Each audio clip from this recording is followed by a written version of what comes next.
Not that time. What do you think?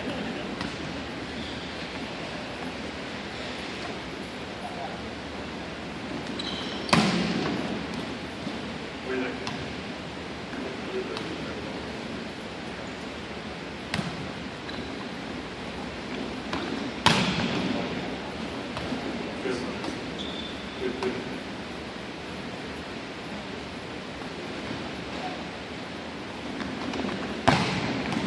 Eric, I want the same pass.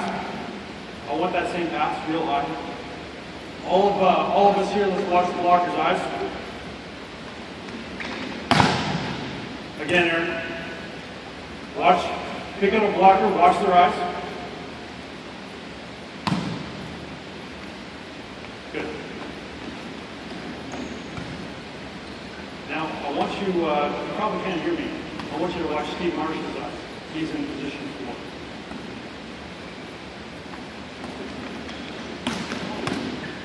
Hold on, guys. At what point did Steve leave the ball and look at the setter? Was the ball up by the score clock? The ball was actually a couple of meters away from the setter's hands when Steve got off the ball and looked at the setter. So there's two issues that we have there. One is that why would he stare at that ball? It's not coming over. It's not telling him anything. He should be off that ball quickly. As soon as he's determined that it's not coming over, get off the ball. The second issue is, when we have them look with this eye work, we have them center of focus. So it's not a peripheral. It's not I'm looking over here at other things and I can see the setter. It's center of focus. So stare at the setter. The periphery, generally speaking, I don't know, some scientists measure this, but periphery is really good at detecting movement. Center of focus is for picking up details. So peripherally, I don't have to stare at Thielen. I can see Thielen move. Thielen's right here. So Thielen's the spiker. Until he's about to spike, I don't need to stare. I can be picking up other information. But if Thielen moves, I can detect that movement. So we want Steve not to stare at the ball up there. As soon as soon as you determine, Steve, that it's not coming over, get off the ball and get on Justin with your eyes. Go.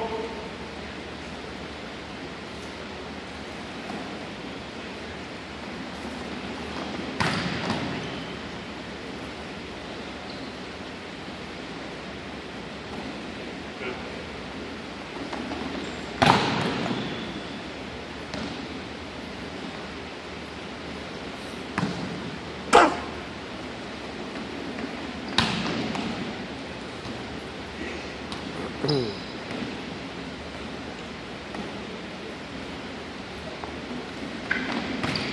Okay, switches, guys. Switches. Let's go quickly.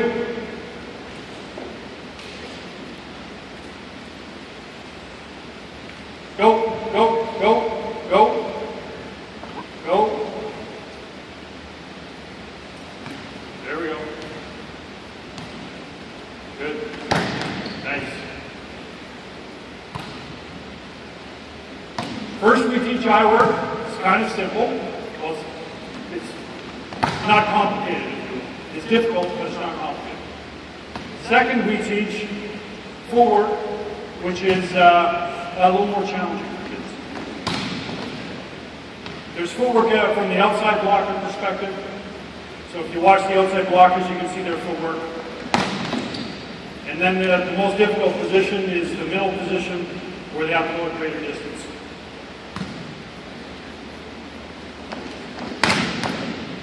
Generally speaking, we want our middle blockers to be in a kind of a narrow position. Preloaded, which means flexed. The first step is going to be a real small step, and the second step will be the big lunge in whichever direction. Jeremy's in position 3 right now. Jeremy's a little wide. We could have him a little narrower.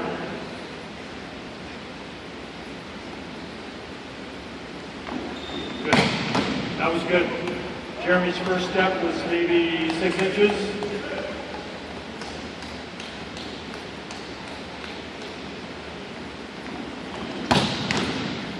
Now there's a concept in blocking called neutral weight. Jeremy does not have it. And if you watch Jeremy, you'll see that actually he comes down slightly as the ball is being set. We want him to have already come down and to be on his way back up when the ball is being set. We call that preloaded.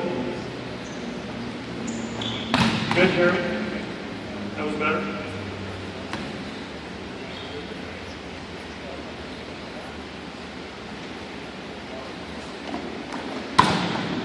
Good. Okay, hang on, guys. So what we've covered so far is the virus drill from the blocking perspective. When we do digging, and we're trying to pick up cues as defensive players, as diggers, we have our players go through the same sequence. So in other words, all 6 players on the floor are responsible for ball set or ball hit. So there isn't any kind of, well, the blocker should have had that, or this guy should have had that, or this person. Everybody goes through the same sequence. You should all be looking at the same thing. So the defensive side, digging, is the same I word. That's what I'm listening to. Any questions on that? Does that make sense? Anybody watch Team Canada men play against Holland last weekend? Do you remember their setter? Very athletic.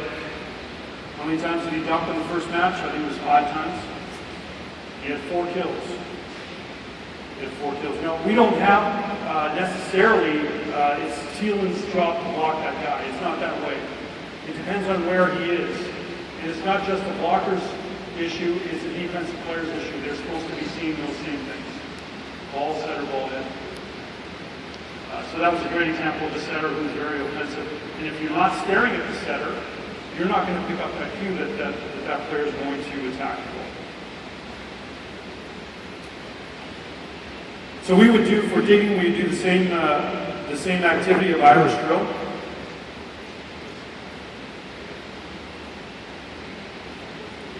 Finally, there's the last point is about the actual dig, the actual contact with the ball.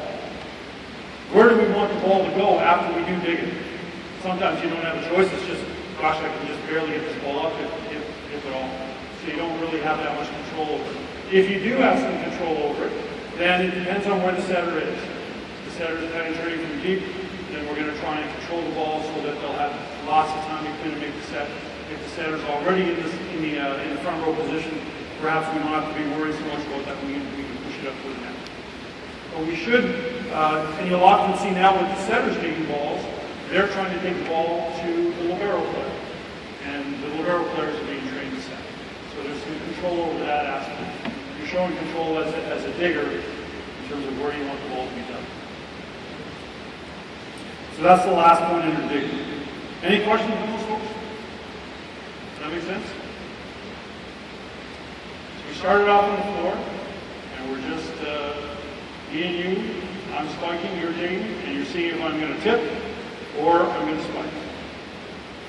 So that's basic cue. And we did it off the box, which is a little more challenging. Then we did it live with no blocker. Then we added blockers. And then we did an actual live drill. Then we moved over to blocking, ball setter, ball hitter. Back to defense, the same I sequence, ball setter, ball hitter, picking up those cues. Okay. And the last thing we touched on was location with it. All right. Good, we're going to move to the setting section.